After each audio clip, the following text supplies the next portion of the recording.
रामचंद्र श्रद्ध आनंद यात्रा कड़वी बाणी। कृष्ण सूर्य या असुर, कृष्ण आर्य या अनार्य, कृष्ण वैदिक या अवैदिक।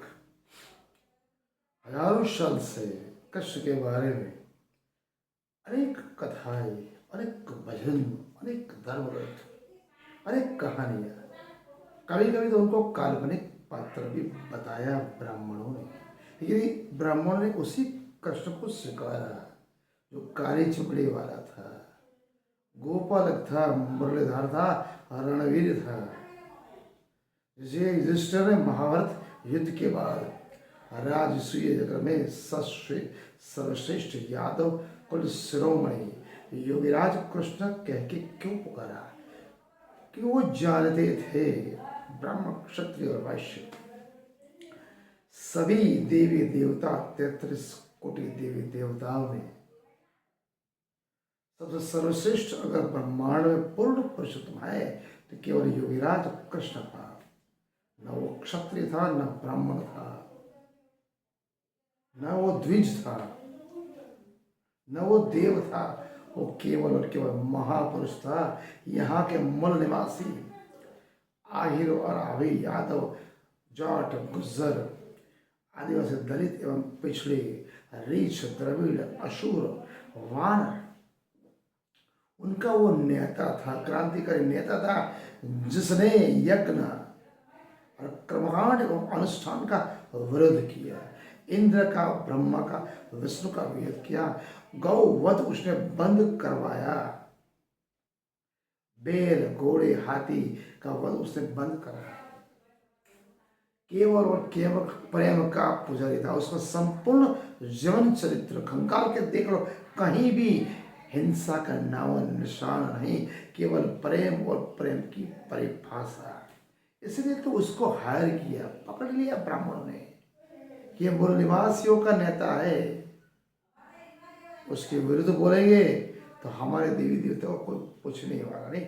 इसलिए कृष्ण के नाम से, कृष्ण से मुख से कहलवाया वेदव्यास ने महाभारत भगवद गीता में तो वर्ण व्यवस्था मैंने बनाई। ब्राह्मण, क्षत्रिय, वैश्य, शूद्र, कृष्ण बोलता मैं बनाया और सबसे ये भी कहलवाया है सबसे सर्वश्रेष्ठ मैं हूँ, बाकी सब मेरे आधीन है देवी देवता। ताकि यहाँ का मूल निवासी ये समझे कि हमारा देवता ही हमारा मूल नायक और जननायक मूल निवासी बोल रहा है। हमारे लिए जातियां बनाई ताकि कोई किसी के उसके ऊपर संशय और शंका न करे। इतिहास के, हिस्ट्री के स्टूडेंट होते विद्यार्थी, उन सभी को ये पता है भारत भूमि, भारत संस्कृति में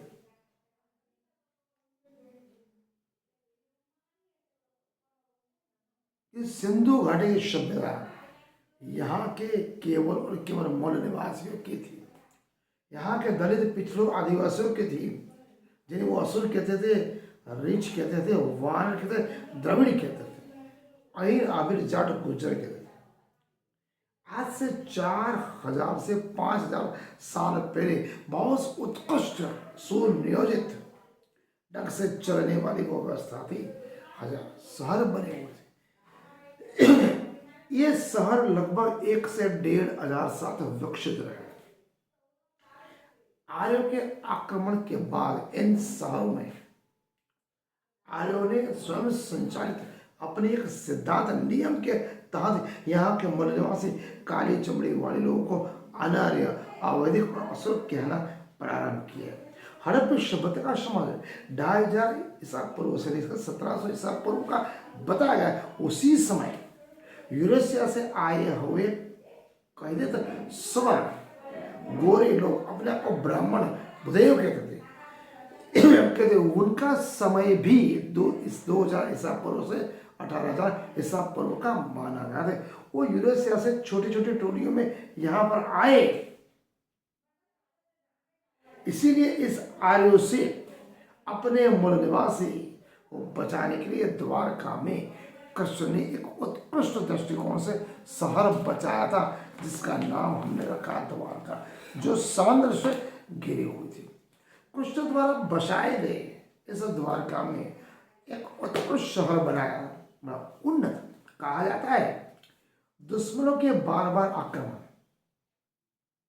से एवं युद्ध से परेशान कृष्ण ने अपने मूलनिवासी चहिते समर्थक आहे एवं मूलनिवासी आदिवासी दलित पिछड़ों के लिए समुद्र अंकन द्वारका बनाए, सुरक्षित बनाए, ताकि किसी भी आक्रमण से वो समुद्र में रहते द्वार को बचा सके। महाभारत रचित या वेद वास्तव में वे स्वीकारा है, लेकिन उसके दो अलग अलग रूप बनाए।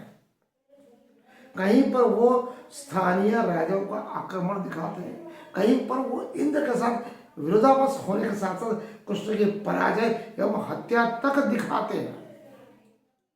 खैर, इतिहास लिखने वाले वेद शास्त्र पुराण संहिता और रामायण महाभारत गीता लिखने वाले कौन थे?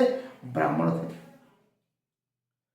आर्यों ने लिखी, इसलिए वो तो मन चाहे लिख सकते हैं। जहां जो समझ में आया अपनी निज महत्वाकांक्षा, अपने भोगरास, अपने समर्थक के बारे में जहां अपना उन्नत बनाने के लिए उन्होंने अपने हिसाब से इस इतिहास को लिखा।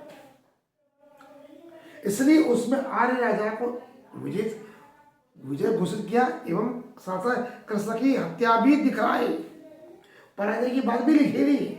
स्वाभाविक है क्योंकि इंद्र उनका राजा था, ब्राह्मणवादी था। ब्राह्मणवादी राज सत्ता एवं धर्मसत्ता का प्रतीक था। तो कृष्ण कौन थे? यहाँ का मूलनिवासी जननायक काली चमड़ी वाले थे। इसलिए स्वाभाविक है कृष्ण और इंद्र का उन्होंने युद्ध दिखाया। ये कृष्ण की परिभाषा, कृष्ण संपूर्ण जीवन चरित्र और कार्य प्रणाली उनसे हजारों गुने करोड़ों गुने उत्कृष्ट थी, इसलिए उनको स्वीकारना पड़ा। विष्णु के नाम पे 24 अवतार दिखाने पड़े। कृष्ण द्वारा बसाए गए द्वारका नगरी उसके संबंध में इंजीनियर अनिल यादव ने अपनी पुस्तक यदुवंशी राजाओं के दुर्ग में डॉक्टर S.R. राव की पुस्तक प्रोग्रेस एवं prospect of marine archaeology in India, जो समग्र भारत में प्रख्यात है, उसके कुछ अंश उत्कृष्ट करके उन्होंने लिखा है कि द्वारका और बेद्वारका समुद्र में कब गर्ता में डूब गए उसका कोई इतिहास दिख नहीं रहा, लेकिन वो उत्कृष्ट संस्कृति जैसे सिंधु घाटी और हड़प्पा संस्कृति। फिर भी उसके सैंपल सचोट उदाहरण के तौर पर उन्होंने एक मुद्रा, एक छेनी, एक बर्तन जिन पर कुछ खोद कर लिखा हुआ था, एक मुद्रा में एक बयान दिखाया गया, एक सिंह वाला घोड़ा भी दिखाया गया है।